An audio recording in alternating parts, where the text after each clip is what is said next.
Welcome to The Explainer. So, what if the world you experience wasn't actually real?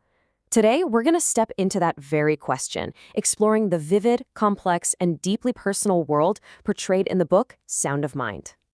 Now, just so we're clear, our goal here isn't to give you some kind of dry, clinical analysis. Nope. Think of us more as a guide, walking you through the internal landscape of the protagonist, Jason, exactly as it's presented in the book. We're going to piece together his world, a reality built on a completely different set of rules. To really get it, we've got to start right here, with this core perception from Jason's point of view. Nothing here exists. This one idea, well, it sets the stage for his entire experience. All right, let's dive into this. Okay, first up, a dangerous game. You see, Jason doesn't see his existence as just life. For him, it's a complex and, frankly, dangerous game. And he's a central player, whether he likes it or not. So he's constantly scrambling to understand the rules, trying to figure out his current standing. He actually calls his position level 0, like he's stuck at the very start of a game where nobody's told him how to win, but the stakes feel absolutely massive. And what's a game without other players, right? Well, this is where it gets really interesting. Everyone he encounters gets cast as a character, a player in his game, each with a very specific role. You've got the sterile one, the man in the wool sweater, even Miss Scarlet, the last clue. They aren't just people anymore, they're archetypes. Jason uses this brilliant metaphor of a gobstopper to describe life. You know the candy, right? It's just layer after colorful layer. That's how he feels, trapped in these endless layers of illusion, just wondering how many more he has to get through to finally reach the end.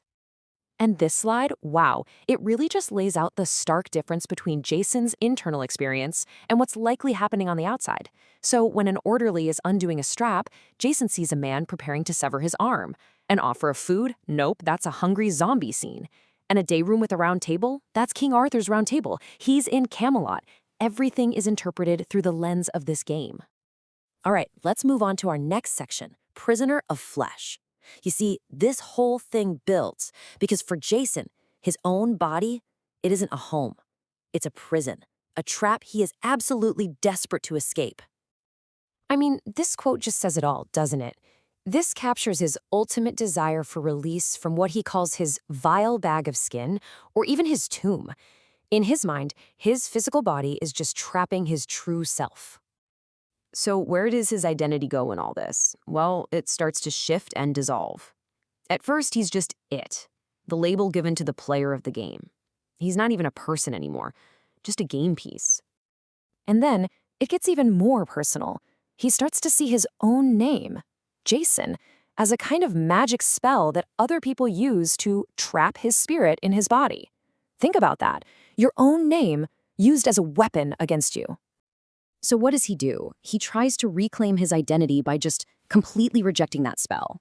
He chooses a new, really defiant name for himself. It's his way of trying to break the game. And the fight doesn't stop there. Later on, in group therapy, he tries again with another new name, Rennis. It's another attempt to assert some control over who he is.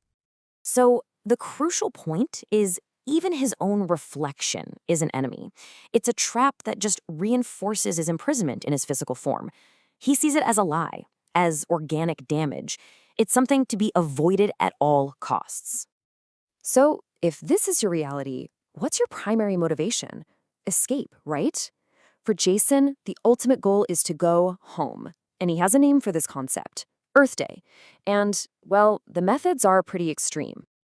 So what exactly is Earth Day? Well, it's Jason's word for his graduation, the day you return to your mother, the Earth. He sees it as a reunion, something that's long overdue and will actually bring a celebration, a day he can finally take root. But how do you achieve something like that? How do you end the game for everyone? Well, Jason decides on a bold new strategy. He's going to go straight to the top, make a direct appeal to the highest authority he can possibly imagine. And so he gets on the phone in the day room and just makes his request to the operator. Put me through to God. It's that simple and that profound.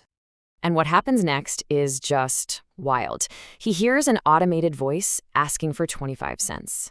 But he doesn't interpret it as a simple transaction. No way. To him, it's a mythical test. He needs to pay the ferryman a coin to cross the river of death into the underworld.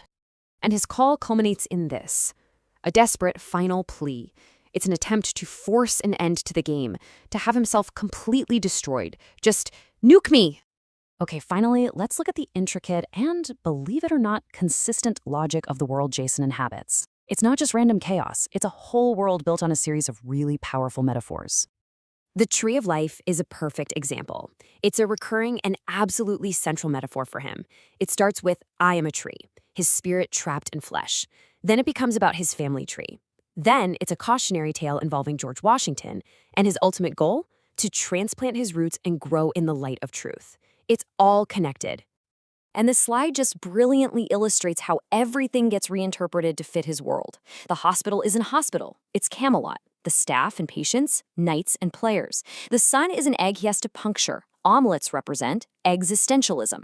And smoking isn't just smoking, it's a ritual for diplomats. It's a complete private universe.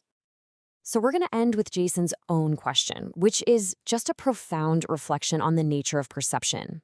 If all was an illusion, how could I see the truth? And really, that's a question that leaves us all wondering about the very definition of reality itself.